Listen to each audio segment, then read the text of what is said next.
ऐका ना, म्हणतात ना देवाच्या मनात आले ना तर शक्यही शक्य करतो देव. तसंच झालं माझ्यासोबत आज. काय झालं, आज सकाळी सकाळी त्या खालच्या ताई म्हणाले की नाही का ना तुम्ही बसतान का हो पारायणाला, इथं पारायण आहे म्हणे साई मंदिरात, खूप मोठं साई मंदिर आहे इथं खालीच. तर मी म्हणलं बाई मी चालेल का, कारण की घेऊन देतील का मला. ते म्हणे काही नाही, कोणाला ज्याला इच्छा असेल ना ते पारायणाला बसू शकतं. 1 अध्याय 2 अध्याय तुम्हाला जसं जमल ना तसं करा तुम्ही. म्हणलं चालतं. मला मला त्या गोष्टीची तर खूप आवड आहे. मग मी काय केलं, अध्यायाला सकाळी सकाळी थोडंसं लवकर 5:30-6 वाजता ना आम्ही अध्यायाला गेलो. त्यामुळं ना अध्याय घेतला. मस्त वाटलं, प्रसन्न वाटलं, एकदम छान वाटलं. पण घरी आलं आता भूक भूक करायला लागले, बच्चा पार्टी. म्हणलं आता काय करू लवकर.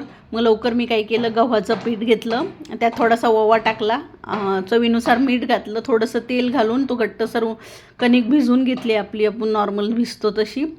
त्याची पोळी लाटली, एकदम पतलीसर बी नाही लाटली, थोडीशी अशीच लाटली.